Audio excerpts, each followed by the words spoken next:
willkommen in der John Dewey Abendschule.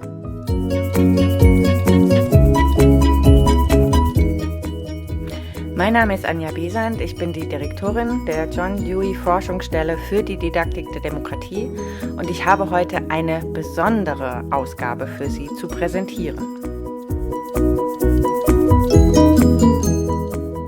Wir haben heute einen besonderen Gast und ein besonderes Thema.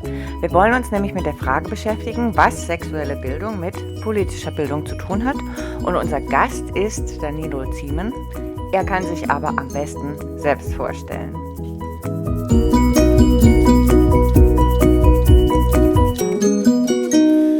Hallo, ich begrüße Sie recht herzlich zu der Folge Ist sexuelle Bildung auch politische Bildung? Ich beantworte die Frage gleich am Anfang. Ja, sexuelle Bildung ist auch politische Bildung. Die spannende Frage ist ja, warum ist dem so? Das möchte ich mit Ihnen gleich durchgehen. Vorher möchte ich mich kurz vorstellen. Mein Name ist Danilo Ziemen. Ich bin freiberuflicher Sexualpädagoge, komme ursprünglich aus der außerschulischen politischen Bildungsarbeit. Mit meinem Erststudium der Wirtschaftspädagogik habe ich angefangen, in Schulklassen besonders rassismuskritische und diskriminierungskritische Bildungsarbeit zu machen. Bin dann vor ungefähr 10 Jahren in der Sexualpädagogik gelandet. Ich habe am Institut für Sexualpädagogik meine Weiterbildung zum Sexualpädagogen gemacht und habe anschließend nochmal ein Zweitstudium draufgesattelt, die angewandte Sexualwissenschaft in Merseburg. Ich habe am Anfang besonders viel mit Kindern und Jugendlichen zum Thema sexuelle Bildung gearbeitet und in den letzten Jahren aber verstärkt mit den Fachkräften aus der sozialen Arbeit, Lehrkräften, BeraterInnen und Therapeutinnen. Meine Schwerpunktthemen sind dabei besonders die kindliche Sexualität, die Jugendsexualität, die sexuelle Vielfalt, digitale Medien und Sexualität und die sexuelle/sexualisierte Gewalt. Und auch die interkulturelle/transkulturelle Sexualpädagogik. Sie sehen also, es ist ein bunter Mix und ich durfte mich in den letzten Jahren immer wieder damit auseinandersetzen, was bedeutet sexuelle Bildung, was bedeutet Sexualität. Und bevor ich loslege, möchte ich gerne damit anfangen, dass immer, wenn ich mit Gruppen arbeite, ich den Einstieg wähle, dass ich sage, niemand kann sich von dem Thema ja distanzieren. Wir alle durchleben eine psychosexuelle Entwicklung. Von der Wiege bis zur Bahre heißt es immer so schön. Das beeinflusst uns sehr stark individuell und das Ganze ist aber auch sehr stark gesellschaftlich beeinflusst. Es werden also 2 wichtige Punkte berührt, unsere intime Sexualität und die gesellschaftliche Sexualität. Und im Folgenden werde ich mich auf einige Punkte, auf einige Theorien, auf einige WissenschaftlerInnen beziehen und ich werde ganz viel vermutlich nicht sagen. Das ist immer so die eigene Beschränkung, die eigene Perspektive, die wir haben. Umso schöner ist es ja, miteinander in einen Austausch zu kommen. Ich mache das zum Beispiel gerne mit meinen Kolleginnen vom Institut für Sexualpädagogik oder in der Fachgesellschaft der Gesellschaft für Sexualpädagogik. Deswegen möchte ich Sie gerne einladen, kurz meine Welt mit zu betreten, meine Auseinandersetzung mit zu betreten. Ich beziehe mich dabei auf aktuelle Studien, auf aktuelle theoretische Zugänge und aber auch auf Erfahrungen, die ich in meiner Praxis sammeln darf. Ja, was hat denn jetzt die sexuelle Bildung mit politischer Bildung zu tun? Viel, sehr viel sogar. Sexualität wurde schon immer auch gesellschaftlich reguliert und möglicherweise auch in den früheren Zusammenhängen, in denen unsere Vorfahren zusammengelegt haben, auch immer schon in Gruppen reguliert. Aktuelle Regularien sind, ich zähle das jetzt nur als Beispiele auf, zum Beispiel der Schwangerschaftsabbruch. Welche Inhalte sollen im Sexualkundeunterricht behandelt werden? Überhaupt ist es eine politische Entscheidung, dass es einen Sexualkundeunterricht gibt. Das war nicht immer so. Unsere Großeltern sind mit dem Thema noch nicht direkt konfrontiert worden in der Schule. Ich sag mal, unterschiedliche neuere Generationen sind das jetzt schon. Weitere Punkte sind zum Beispiel die Schutzaltersgrenzen. Auch daran ist wieder sehr interessant, dass die Schutzaltersgrenzen, ab wann Jugendliche oder auch Kinder dann jetzt schon sexuell aktiv werden können, immer wieder verschoben wurden. Es ging los mit 21 Jahren, dann wurde es runtergesetzt auf 18 Jahre. Aktuell ist die Schutzaltersgrenze 14 Jahren Das hat immer noch mal verschiedene Kontexte zu tun. Befinde ich mich im schulischen Kontext, im außerschulischen Kontext und so weiter. Aber ganz grob gesagt, ab 14 Jahren dürfen Kinder, Schrägstrich Jugendliche, Sex haben. Wobei wir ab 14 Jahren von Jugendlichen sprechen. Ein weiteres Beispiel ist das Selbstbestimmungsgesetz, was jetzt verabschiedet wurde und ab November dieses Jahres, ab November 2024 dann in Kraft tritt. Und hier Menschen für sich entscheiden können, welchen Geschlechtseintrag sie in den amtlichen Dokumenten haben möchten. Auch das sehr interessant, hier gab es einen Wandel, hier hat sich etwas verändert. Des Weiteren haben wir einen Geschlechtseintrag divers. Das heißt, auch da wird die Vielfalt von Geschlecht juristisch jetzt abgebildet und das alles sind Diskurse und Diskussionen, die gesellschaftlich geführt werden. Weitere spannende Diskurse sind aktuell digitale Medien und Sexualität, zum Beispiel die Sache mit dem Sexting. Wie gehen Erwachsene, wie gehen Jugendliche mit Nacktbildern zum Beispiel um? Wie behandeln wir kindliche Sexualität? Also wie gehen wir zum Beispiel mit kindlicher Sexualität in den Kitas um? Was darf sein, was darf nicht sein? Und auch der Punkt zum Beispiel Sexualität im Alter, in Seniorinnenheimen zum Beispiel. Welche Möglichkeiten, Sexualität zu leben, gibt es denn da? Da gibt es ein sehr spannendes Rahmenkonzept der Sexualaufklärung der Bundeszentrale für gesundheitliche Aufklärung, die aufzeigt, in welchen Alterskategorien welche Themen angemessen sind und auch behandelt werden sollen. Zum Beispiel, dass Kinder und Jugendliche, aber auch wir Erwachsene eine Sprache finden mit dem Thema. So, nun ist die spannende Frage, nachdem ich ein paar Themen erwähnt habe, ein paar Themen aufgemacht habe, was bedeutet Sexualität überhaupt? Uwe Sielert geht davon aus, dass Sexualität eine Lebensenergie ist.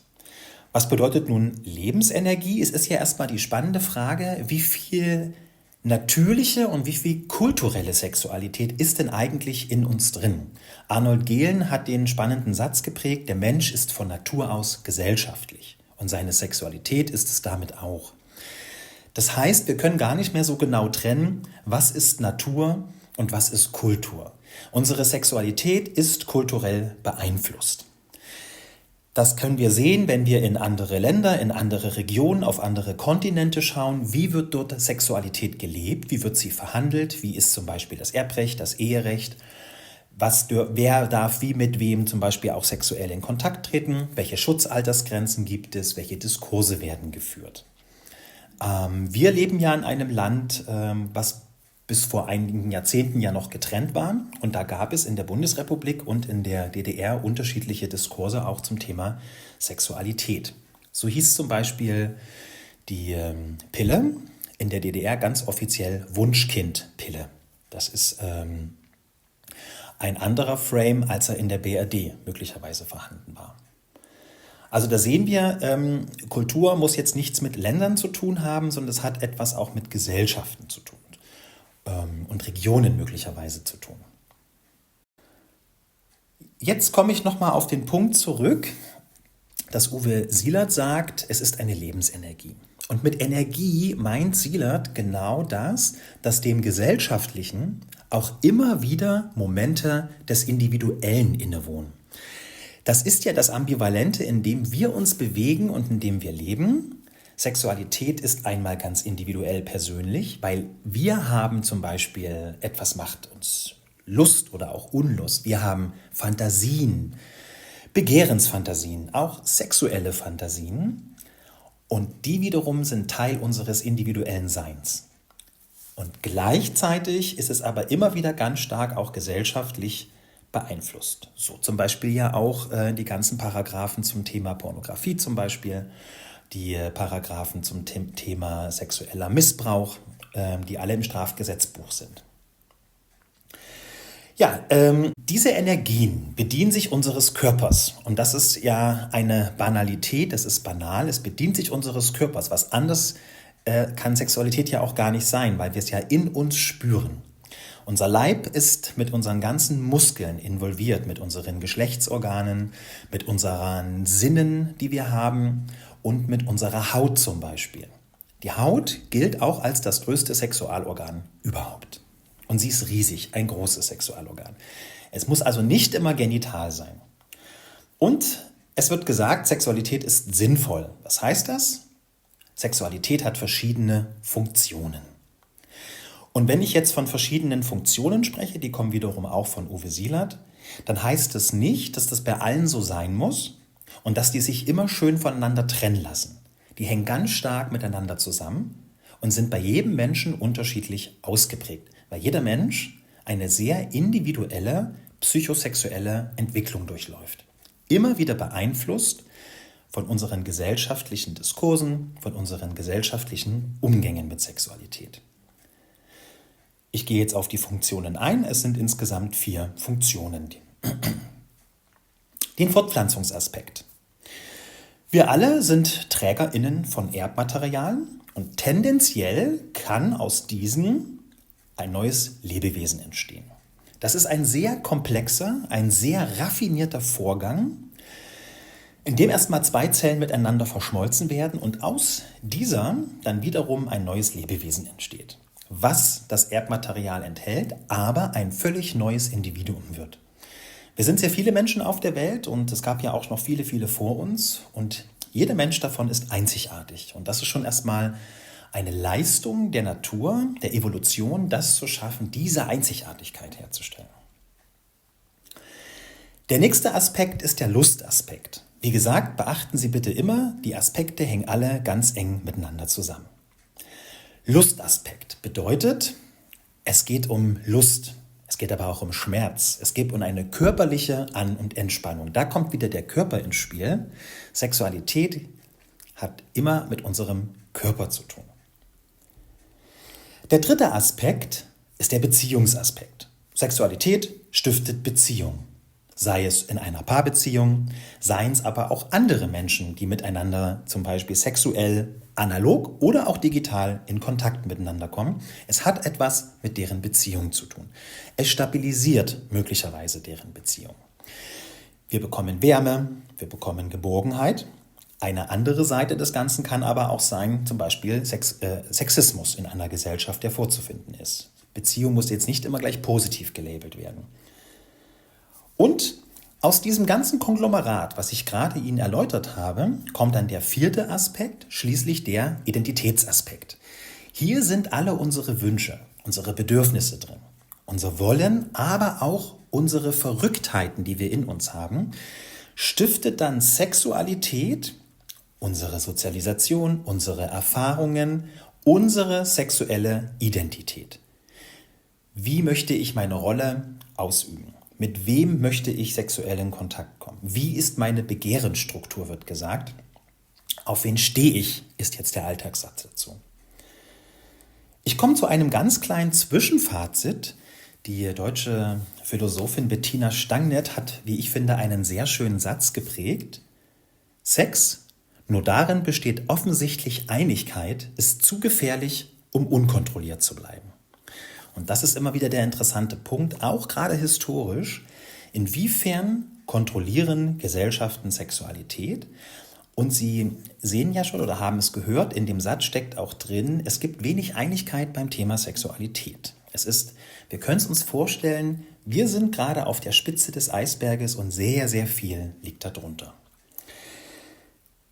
Aber auch weltweit wird sich ja darüber Gedanken gemacht, wie können wir Sexualität definieren? Was bedeutet das? Was ja wiederum auch dann mit gewissen Gesundheitsprogrammen etwas zu tun hat. Zum Beispiel Prävention von AIDS oder die Prävention von weiteren sexuell übertragbaren Krankheiten. Auch im Deutschen sprechen wir von STIs. Deswegen hat auch die Weltgesundheitsorganisation eine Definition für Sexualität vorgelegt. Ich werde nur den ersten Satz zitieren und dann darauf eingehen, welche Bedeutung auch dahinter steckt. Also die WHO sagt, sexuelle Gesundheit ist der Zustand körperlichen, emotionalen, geistigen und sozialen Wohlbefindens bezogen auf die Sexualität und bedeutet nicht nur die Abwesenheit von Krankheit, Funktionsstörungen oder Schwäche. Also es geht nicht darum, dass nur eine Abwesenheit von Krankheit da ist, sondern dass es auch einen positiven Zugang gibt zu den körperlichen, emotionalen Wohlbefinden. Und gleichzeitig, das ist dann die Fortführung der Definition, steckt da auch drin, jeder Mensch kann das frei für sich leben, kann also auch entscheiden, zum Beispiel, möchte ein Mann mit einem Mann zusammenleben, eine Frau mit einer Frau oder möchte auch ein Transmensch sein Geschlecht leben.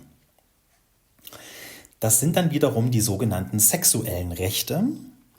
Die International Planned Parenthood Federation hat die reproduktiven und sexuellen Rechte herausgebracht, welche auch online einzusehen sind, die sich wiederum auf die Menschenrechte beziehen und der Versuch sind, weltweit sexuelle und reproduktive Rechte zu beschreiben und auch abzusichern. Rechtlich bindend sind diese leider für Staaten nicht. Also, wie es jetzt schon deutlich wurde, kontrollieren Gesellschaften durch Moral, durch Werte, durch Normen und Staaten durch Gesetze Sexualität. Und deswegen ist eben auch sexuelle Bildung politische Bildung. Es wird kontrolliert. Und wenn Sie mögen, können Sie sich ganz kurz zurücklehnen. Vielleicht sind Sie gerade auf Ihrer Couch oder am Küchentisch und schließen mal die Augen und überlegen mal, welche Moralvorstellungen Sie zum Beispiel in der Schule von Lehrkräften oder auch welche Moralvorstellungen Sie von Ihren Eltern zum Thema Sexualität mitbekommen haben. Man spricht gerne auch von sogenannten Glaubenssätzen. Glaubenssätze, die wir im Kopf haben. Ich lasse Ihnen ganz kurz Zeit. Das gibt mir Zeit, mein digitales Blatt umzublättern und Sie können da mal ganz kurz reingehen.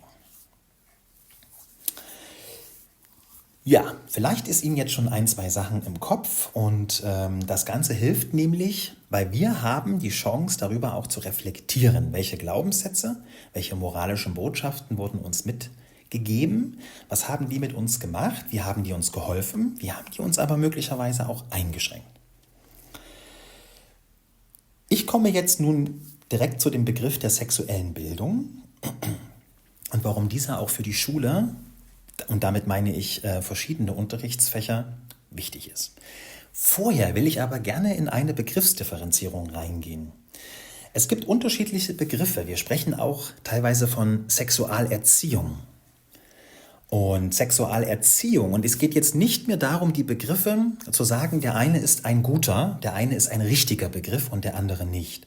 Ich will darauf eingehen und sagen, es gibt unterschiedliche Kontexte, wo die Begriffe zur Wirkung kommen und möglicherweise sinnvoller sind als andere Begriffe.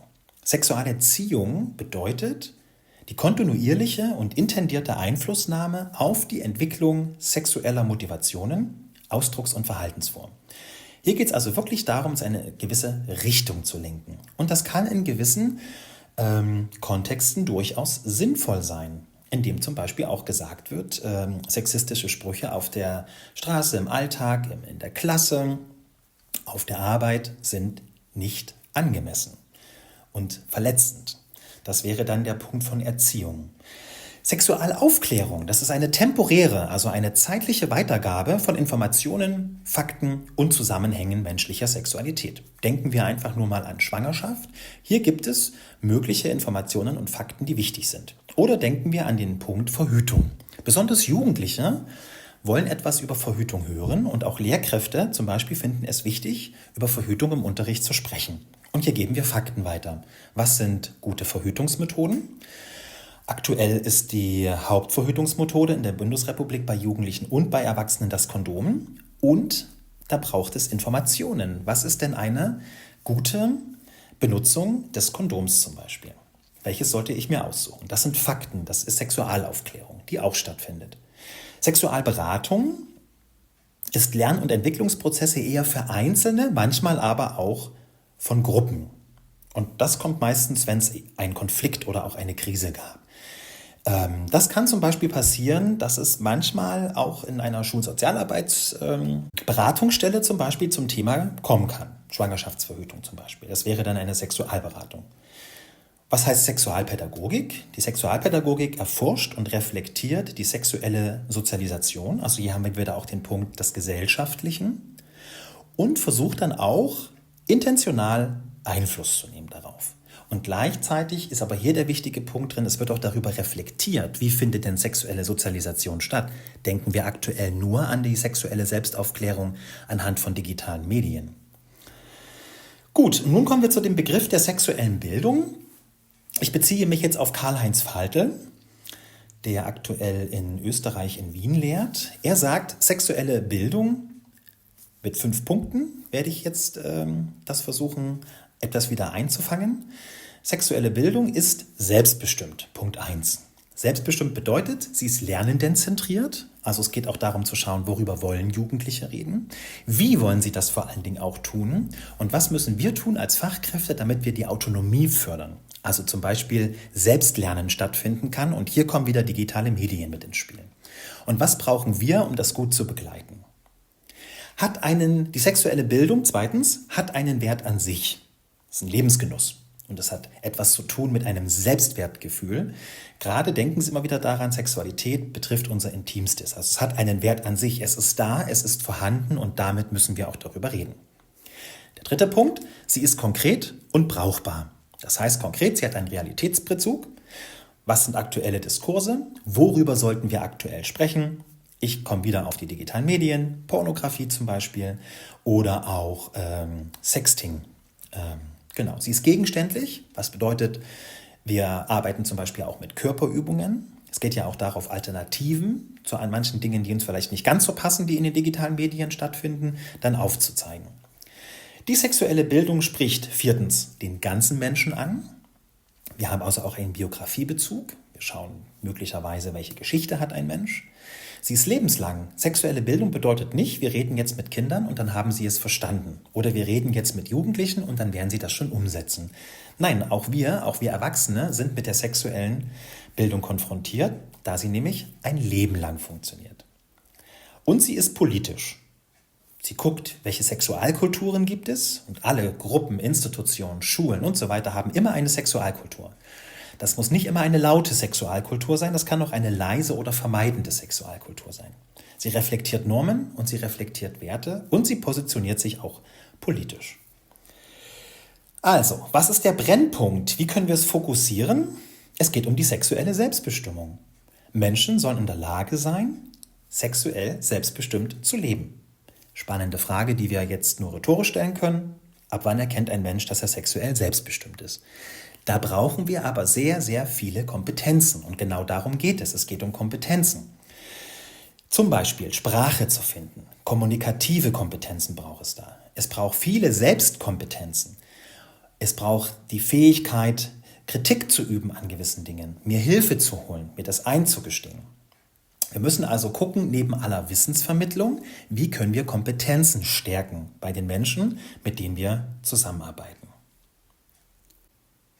Gut, und da ich ja vor allem mit Fachkräften zusammenarbeite, treibt mich immer wieder das Thema um, welche Kompetenzen brauchen wir als Fachpersonen, um gut mit unseren Zielgruppen, zum Beispiel Kinder, Jugendliche, Wiedereingliederungshilfe in Wohngruppen, zusammenzuarbeiten.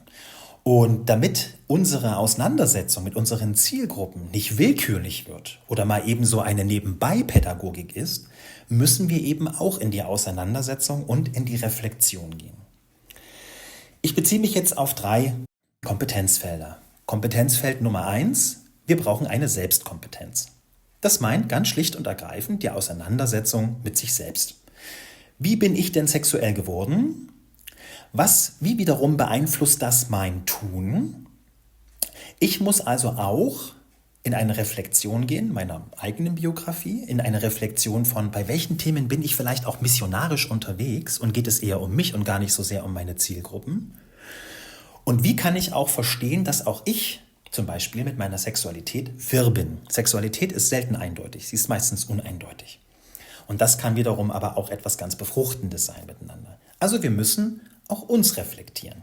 Welche Sprache verwende ich zum Beispiel? Es braucht Sozialkompetenzen.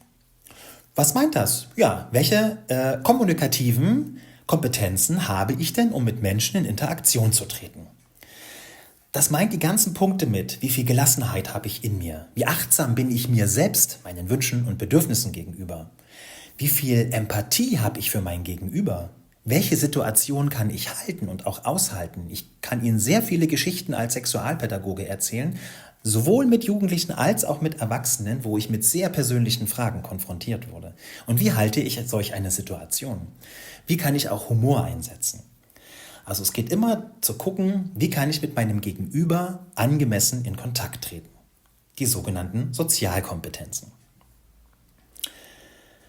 Welche Sachkompetenzen braucht es? Sachkompetenzen meint das Wissen rund um Sexualität. Welche Wissensfelder gibt es? Wie kenne ich mich aus, zum Beispiel zum Thema Verhütung, zum Thema sexuell übertragbare Infektionen, zum Thema über die historische Bedingtheit von Sexualität. Auch ein Wissen um Gruppendynamiken, wenn ich jetzt mit zum Beispiel Schulklassen oder anderen Gruppen zum Thema in Kontakt komme. Habe ich eine Idee und ein Wissen um aktuelle sexualwissenschaftliche Erkenntnisse? Liegen mir Studien vor? Das manchmal ist jetzt möglicherweise ganz schön groß und viel und kann auch überfordernd wirken. Aber es geht darum, dass wir aufpassen, dass wir nicht in einen Punkt reinkommen, dass wir sagen, wir wissen, was die Wahrheit ist und wir wissen, was richtig ist. Darum geht es. Wir müssen das reflektieren, welche Normen und Werte tragen wir in uns drin. Und es geht nicht darum, unsere eigene persönliche Moralvorstellung durchzusetzen. Das ist wichtig. Wenn wir beim Gegenüber bleiben wollen, müssen wir das reflektieren.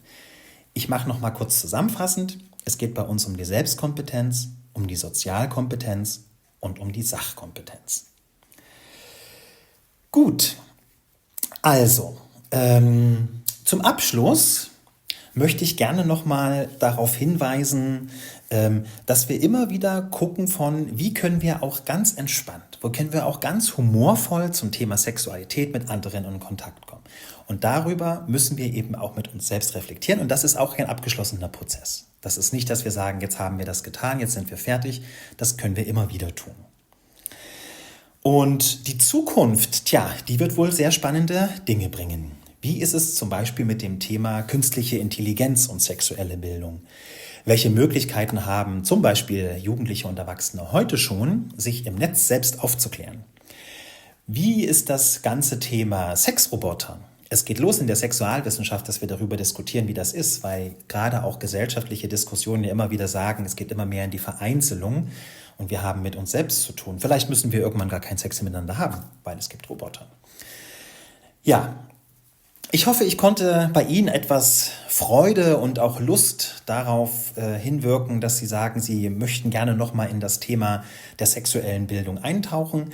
Es wird im Anschluss dann gleich beim Video einige Literaturempfehlungen geben und ansonsten freue ich mich und freuen wir uns, wenn Sie auch mit uns in Kontakt treten. Melden Sie sich gerne telefonisch, Mail, hinterlassen Sie einen Kommentar und ich hoffe, Sie haben viel Freude, wenn Sie mit Menschen zum Thema Sexualität in Kontakt treten und halten die ganzen Widersprüche, die dem Ganzen inne sind, aus.